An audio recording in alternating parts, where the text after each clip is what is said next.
Welcome to Maths and Science series. We are based in Phosphorus, or we are located in Phosphorus. So Maths and Science series offers two programs.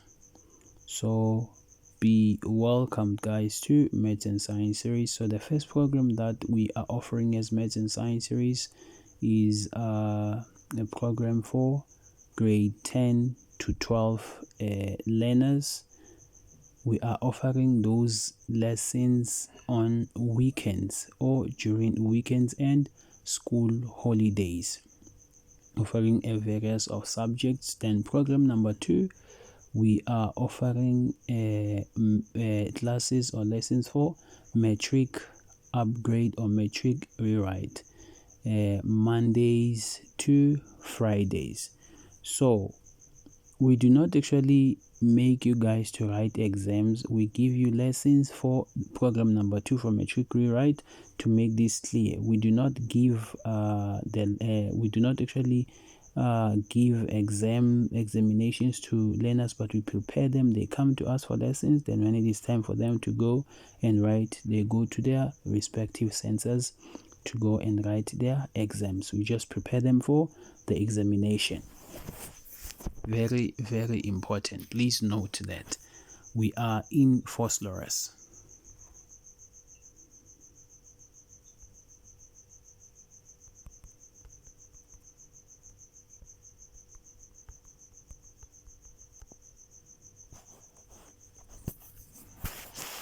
Now let's actually get started with our work today. But before that, please do not forget to press the subscribe button. So we have something known as a force. So when you define a force, you say it's any kind of push or pull in an attempt to change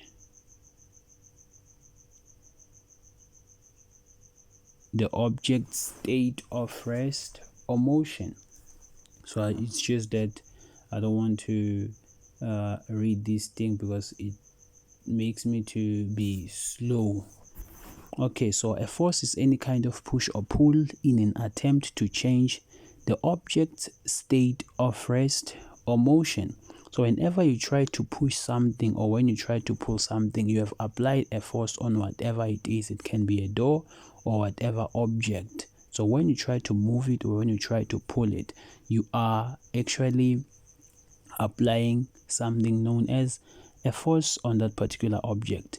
Now, point number 1 is that a force is an example of a vector quantity. You were taught in grade 10 about what a vector quantity is. It means that a force, it has both size or it has both magnitude and direction, meaning that when you talk about a force, we must take a direction into consideration. So the very most important thing here is that, for an example, let's say you are given 10 newtons. So a newton is an SI unit of a force. Very, very important. So let's say we have 2 newton up. So that 2 newton is known as what? As the magnitude of the force and the direction as up, meaning that when you talk about a force, not actually focus only on its size but also in its direction. Very, very important. Okay,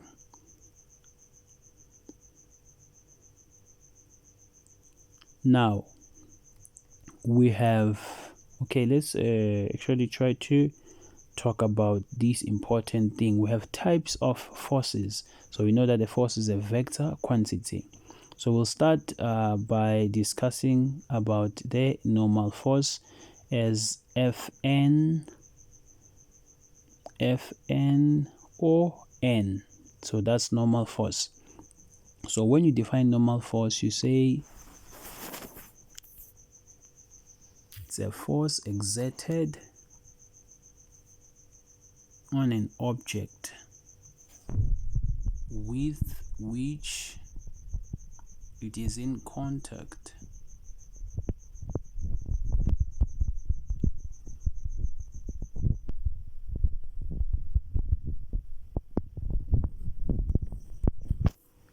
and which is perpendicular to the surface. Meaning that for a normal force to exist on an object, that object must be in contact with the surface. So that exerted, it means applied. So for a normal force to exist on an object, that object must be in contact with the surface. Meaning that a normal force, it must also be perpendicular to the surface, meaning it doesn't point vertically upwards, but it is always perpendicular. That's it. That is very, very important, guys, for you to note. For an example, let's say we have a block. So this block, as you can see, it is in contact with the surface or what, the ground. That's very important, meaning that on object A here, normal force exists. Why? Because the normal force is in contact with the surface. So if we were about to draw a free body diagram, we will show that the normal force exists. Why? Because this object right here is in contact with the surface or with the ground.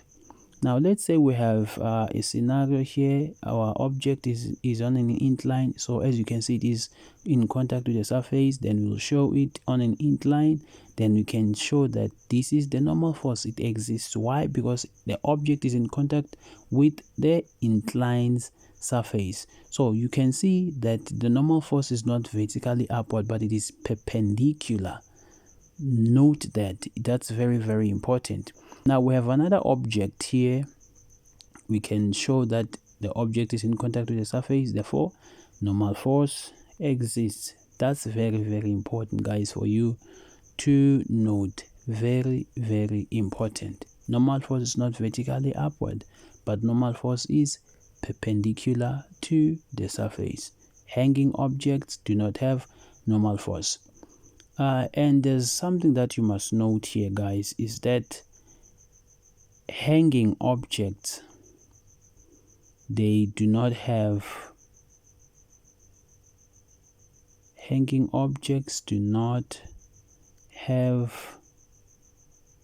normal force. Why? Just try it. Why are we saying that hanging objects do not have normal force? Because they are not in contact with the surface.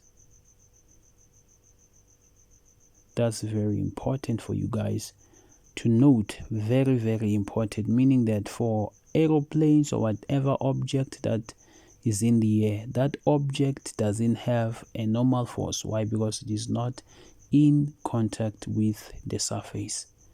For an example, a fly, when it is actually not in contact with the surface, it doesn't actually contain normal force. Why? Because it is not in contact with the surface.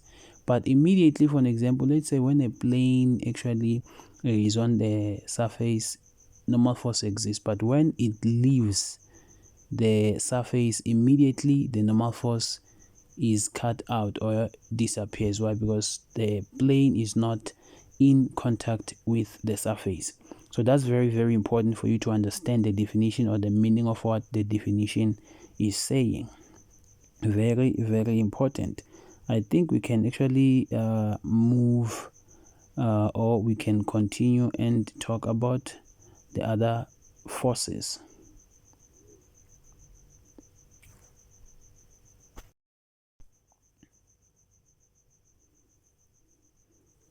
All right, guys, we have the second force that we are to talk about. Let me just, okay, sorry about that. We have frictional force. Let me just enlarge the screen. Frictional force, as FF. we define it as the force that opposes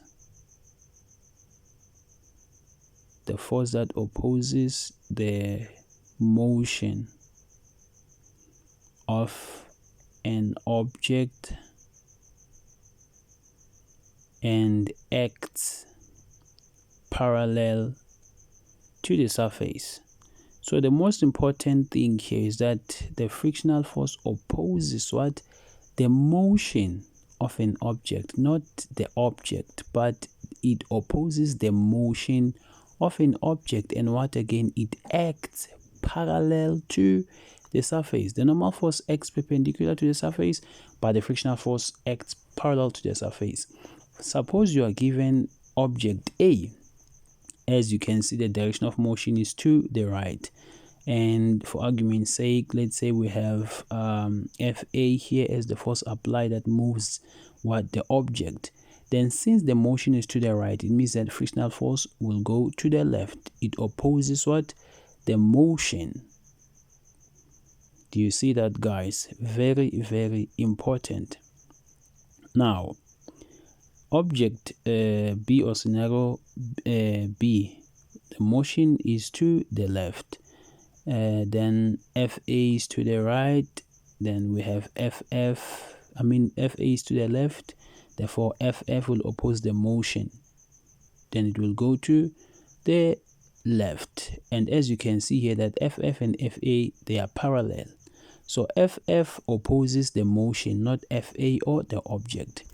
Okay, our object now is on an inclined plane, so the direction of motion is up and inclined, meaning that okay, let's say here we have FA, then FF will oppose the motion and it will go down. That's what the definition is saying. So it doesn't oppose what? The object, but it opposes the motion of an object. Okay, our FA is pulled at an angle, then the direction of motion is to the right. Then that makes FF to go to the left. It opposes what? The motion of the block. I'm not sure if you guys understand this. Now let's say we have this ball going down. Now there's a force that is applied to make the ball go down on the object. So the motion of an object is going down, meaning frictional force, it will go in the upward direction. These are very important information, guys. Very, very important. For you to be able to draw a free body diagram or a force diagram, you must understand what the definitions are saying. Don't just know how to define them, but understand them, because we will shortly show you guys on how to draw a free body diagram and on how to approach calculations. So for you to be able to do so, you need to understand what the forces are meaning whenever you are defining them. So don't be happy just knowing how to define them without understanding the definitions. Very, very important, good people.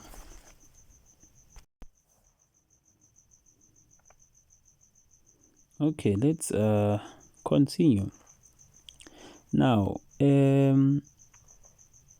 what else do we actually have to talk about? Okay. Let me try to enlarge my screen. There we go. Now, let's talk about different types of frictional forces. We have kinetic frictional force, and we have a static frictional force. So the term kinetic, it has to deal with motion or movement. So kinetic frictional force, that's Fk. So when you define it, you say is the force that opposes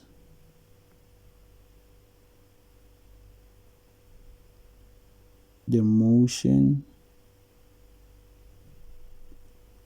of a moving, this is where the moving comes, moving object relative to the surface. So when you try to move something, that something moves. The force that's behind that something or that object moving is kinetic frictional force. But when you attempt to move it but it doesn't want to move, it's not that you're not applying a force, you applied it, it's just that it doesn't move. So that force, it will be static frictional force. So this is the formula for you to calculate kinetic frictional force, which is Fk equals mu kn, where Fk is the kinetic friction or kinetic frictional force in newtons. Then we have mu k, that's a coefficient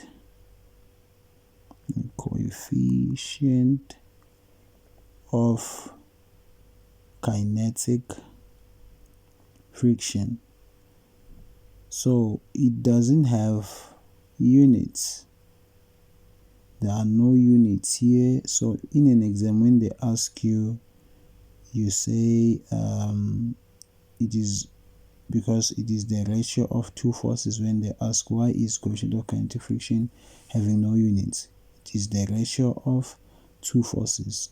On that formula, just make mu k to be the subject of the formula. It will be mu k equals Fk over n. Then you know that the SI units of Fk is newtons and the SI units of normal force is newtons. So the SI units will cancel out to leave whatever answer without any SI unit. So that is why we're saying this is the ratio. Remember, the ratio is the fraction, the ratio or the fraction of two forces. So that's very important, guys. Very, very important. So they can ask you to calculate normal force provided that you are given Fk and mu k, or whatever the case may be, whenever they want to choose this formula to calculate whatever that they want you to calculate. Now let's try to continue.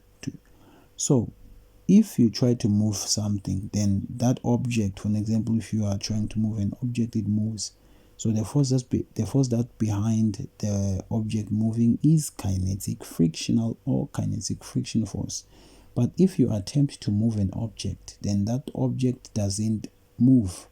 It means the force that's behind the object not moving is static frictional force, which is actually the force that we are going to talk about shortly after me erasing the board or my screen here. Please make sure, guys, that you understand this. So if you understand, please press the like button. So static frictional force or static friction force is Fs. You define it as, okay, the term static or the word static comes from the word stationary. When you talk about something that is stationary, it's talking about something that is at rest, something that is not moving. So static frictional force is the force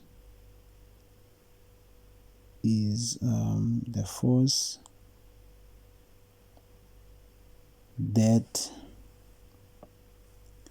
opposes the motion, the tendency of motion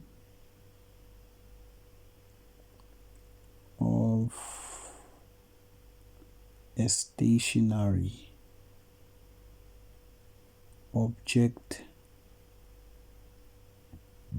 relative to the surface. I think I explained what a static friction force is. When you try to move an object and that object doesn't want to move, the force that's behind the object not moving is known as the static frictional force or the static friction force. But if you attempt to move it, then it moves. The force that's behind the object the force that's behind the object moving is the kinetic friction or kinetic frictional force. So that's the difference between the two forces. So Fs equals, let me just write this properly. So Fs equal to mu s times the normal force.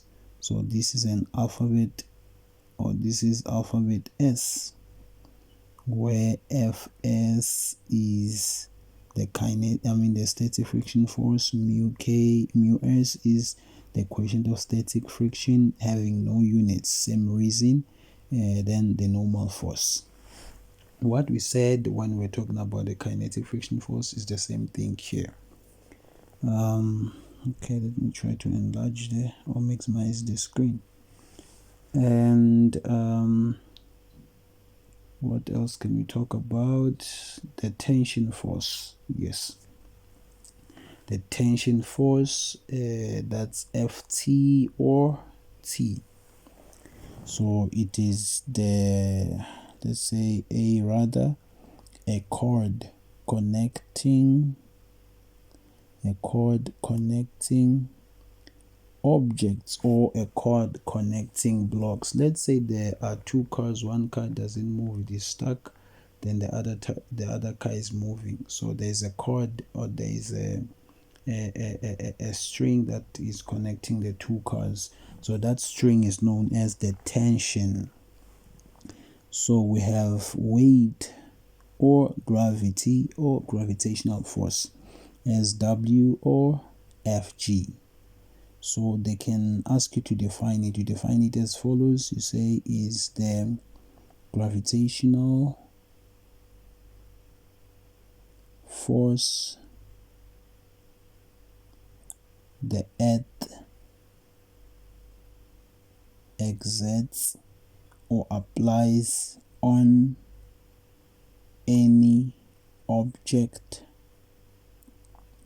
on or near its surface. So as we talked about the normal force, that the normal force only exists when an object is in contact with the surface. But when you talk about weight or gravitational force or gravity, it doesn't matter whether the object is in contact with the surface or it is not in contact with the surface, or it is hanging. So normal force exists no matter the case. We don't care if the object is the object is in contact with the surface or the object is not in contact with the surface. So gravity or weight exists. It doesn't exist only when that object is in space. Why? Because space is far away from the earth, or it is not closer to the earth, or it is not on earth. So it is far away from the earth. That is where the weight or gravitational force is not found. I hope that makes sense. So you can be asked to calculate weight, which is W equals mg or Fg equals mg, where m is the mass in kilograms or kg, and g as the value of 9.8 meters per second squared. So that's a gravitational acceleration. Very important. So an important note is that gravitational force is always pointing vertically downwards. That's important, guys. As we said, that normal force is perpendicular to the surface, but Fg is vertically downwards. So normal force is not vertically upwards, but it is perpendicular to the surface. Then Fg, it is the only one that is vertically or pointing vertically downwards. So for you guys to understand or to master this topic, make sure that you understand what the definitions are saying, because as we are moving, we'll be doing we'll be doing free body diagrams. For you to be able to know how to draw a free body diagram or to attempt questions like in calculations, it requires you to know the definitions or the meaning of what the definition is saying. That's very important. Don't just be happy by knowing how to define them. but know how to define them and understand them, because you will need the knowledge of understanding the definitions before you can draw a free body diagram or before you can do the calculations. So here the secret is for you to know how to define S and to understand what you are defining. Are you understanding that? Yes, I can see. Okay, now we have for an example, let's say we are given a 10 kg block, then they want us to calculate weight or gravitational force. You just use the formula Fg equals mg. Then m is 10 kg. We are happy because it is in correct SI units, and 9.8, that's G. Then use your calculator, get your answer, you put SI units, that's newtons, because Fg is a force, therefore it has SI units of newtons. Let's just continue. That was just an example of showing you how to calculate mg if you are given an object. Okay, lastly we have contact forces, and you must know the examples of contact forces, and we have non-contact forces. So just use your textbooks to find the examples of contact forces and the examples of non-contact forces, of non-contact forces and contact forces. So we have weightlessness. You must know how to define this term. So it is the sensation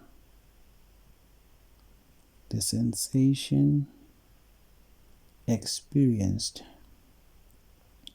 when all contact forces, actually I was supposed to write all contact forces and I made a mistake by writing non-contact forces, so please fix it in your notes. So it is the sensation experienced when all contact forces are removed. So it is not non-contact forces, it is the sensation experienced when all contact forces are removed. Please fix that, guys, on your notes. I made a mistake there. Please forgive me, my apologies. So you must know the definition, the examples of contact and non-contact forces. Yeah, I think we are done with the definitions or explaining what the definitions are meaning or saying.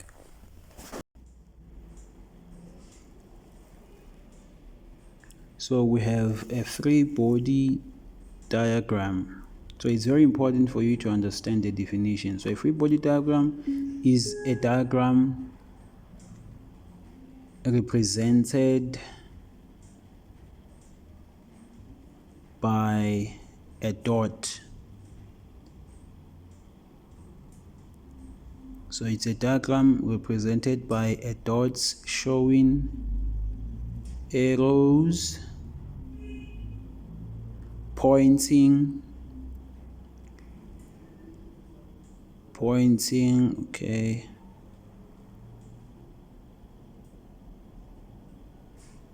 away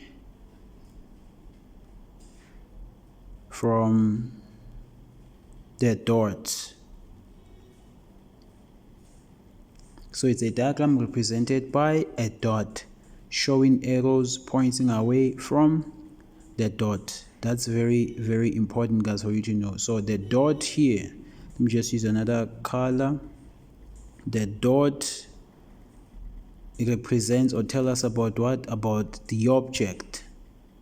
Then the arrows, they tell us about what? The forces. So it's a diagram represented by a dot showing arrows or forces pointing away from the dot, meaning if the forces are pointing towards the dot, that's not a free body diagram. Now let's say we have this object A here, it's in contact with the surface, we have force applied, and the direction of motion is to the right. Then they want us to draw a free body diagram. Remember, it is represented by a dot. So they're saying that the surface is rough or rough surface. So what you must know, they want us to draw a free body diagram. So let's just talk about this before. So if we have a rough surface.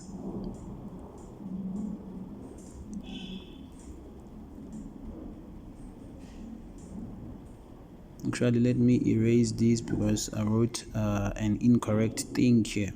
Let me just fix everything. Okay. There we go. Let's okay, what you must see is that when we talk about a rough surface, you must know what does that mean. It means that there is a presence of a frictional force. That's what you must know. When the statement says that the surface is rough, it means that there is frictional force. But when they say that the surface is smooth, it means that there's no frictional force. Very, very important, guys, for you to note. This is a very important information for you to know. Now let's try to draw a free body diagram. Okay, let me just first erase this so we can be able to draw our our free body diagram smoothly. Okay, very, very important. Make sure that you write these notes down. Okay. The most important thing here, a free body diagram is indicated by a dot. But if the diagram is represented by a block or a box, that's no longer a free body diagram, but that's called a force diagram. I hope you guys are understanding this. You must know how to differentiate them. Okay. Suppose you are given, this is our A block, and we have force applied, that's applied on the object. For it to move, the direction of motion is to the right. So you must understand what the definition. Now you will see why I was busy saying that. Please understand the definition. Okay, let's try to draw the free body diagram. Remember, it is indicated by a dot. Then we have FA, that force that we are given, the force that makes the object to move. Then we do have FG. Why? Because the object is in contact with the surface. Even if it was not in contact with the surface, remember we said FG, it exists. Then we have FF. Why? Because they said that the surface is rough. Then we do have the normal force. Why do we have normal force? Is because object A is in contact with the surface. That's very, very important, guys. Very, very important. So this is how they mark 2, 3, and 4. So this thing, the mark allocation will be 4. So whenever you are given a mark allocation being 4, meaning must show 4 forces.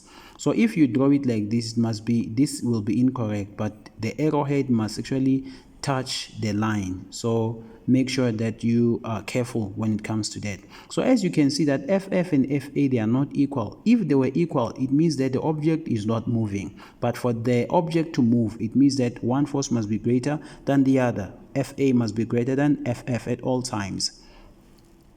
Let's try to do a second example. We have our surface and our block that is in contact with the surface. That tells you that Fn exists, right? So the direction of motion is to the left. Then they say that the surface is smooth. It means that there's no frictional force. Note that we have Fa pointing to the left. We have, okay, let's draw our free body diagram. This is Fa here. This is Fa and this is Fg. It's always there, even if the object was actually hanging. And we do have the normal force. Why? Because the object is in contact with the surface. Then we do not have what the frictional force. Why? Because they said that the surface is smooth. Okay. We have object A. You can see that Fa here is pulled at an angle of theta. Then let us call this angle, this force Fa. Then the direction of motion is to the right. Then the surface here is rough. It means that there is frictional force. Then it is represented by a dot. We show the pulled force as it is on our diagram. Then we show other forces that are existing, which is FG. FG is always there. Make sure that you take that into consideration. Now we do have FN pointing perpendicular. So the surface is rough, meaning we do have what? Frictional force. So make sure that the size of FF and the size of FA are not equal in magnitude. And you must not actually show that there is an angle there. So the people or the teacher will see that the force is pulled. So since it is pulled, so it must be slanted. So that's very, very important. Yeah, I hope you guys are understanding what I am saying here. That's very, very important. Yes, let's try to move, or let's try to continue, but make sure that you understand it. If you didn't understand it, make sure that you start the video afresh and listen to it again, and make sure that you understand it, because it's very important that you guys must understand what I am doing here, because for you to be able to answer questions, they require you to understand the free body diagram and understanding the definitions. Okay, here's another example that we are given here. So we are given that example, or that object. We draw a free body diagram. We know that Fg is there. Then we have our normal force. Why? Because the object is in contact with the surface. Then what else? The surface is smooth. Okay, let's just draw Fa. Since it is pulled, you draw it as it is from your diagram. We do not show the theta there or the angle. Then what do we do now? The surface is smooth, meaning that we do not show frictional force. Why? Because the surface is smooth. So sometimes they can do something like this and they do not write anything on the statement that the surface is rough or smooth. You must know that the surface is rough when they show you that zigzag line on the surface of any sort of object or surface. So I will give you this one, you will try it. So the surface is rough. It means that there is frictional force. Make sure that you guys you note that. So this force is actually it's in another notation, but make sure that when you draw a free body diagram, what you must know is that it must point away from the dot. So draw a free body diagram of this object. So we have theta there. So make sure that you draw it. Do not make the FA to point towards the dot, but it must point away from the dot. So try it on your own.